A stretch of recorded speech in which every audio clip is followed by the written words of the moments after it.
आहा, तो तुम अभी तक बिस्तर से नहीं उठे? हाँ मामा, मेरे गले में दर्द हो रहा है। चलो मुंह खोलो। अच्छा ठीक है, हम डॉक्टर एवान प्रोकोफीविच के पास चलते हैं। चलो उठो और हाथ मुंह धो के आओ, ठीक है?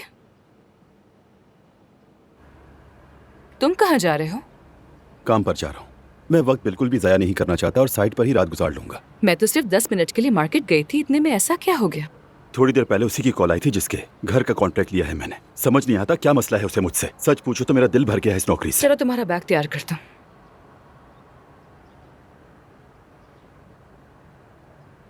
तुम्हें अपने काम पे टाई और सूट की क्या जरूरत है?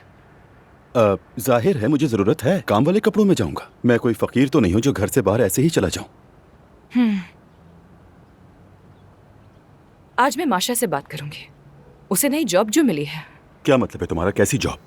हमें एक ही दिन में वायरिंग के लिए खड्डा खोदना है, टाइलें लगानी है, पता है ना तुम्हें? हाँ जानती हूँ। पता है वक्त ही खराब चल रहा है, साशा को फिर से बुखार हो गया है। उसे लेकर फौरन डॉक्टर के पास जाना होगा। वैसे तुम तो खुद नर्स हो ना, तो फिर बच्चे को हॉस्पिटल क्यों लेकर जा रही हो? क्योंकि लास्ट टाइम जो मसला हुआ था मैं वो दोबारा नहीं चाहती। तुम ड्रॉप कर दोगे हमें? तुम बस में नहीं जा सकती।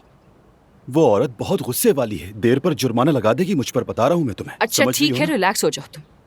हम खुद चले जाएंगे।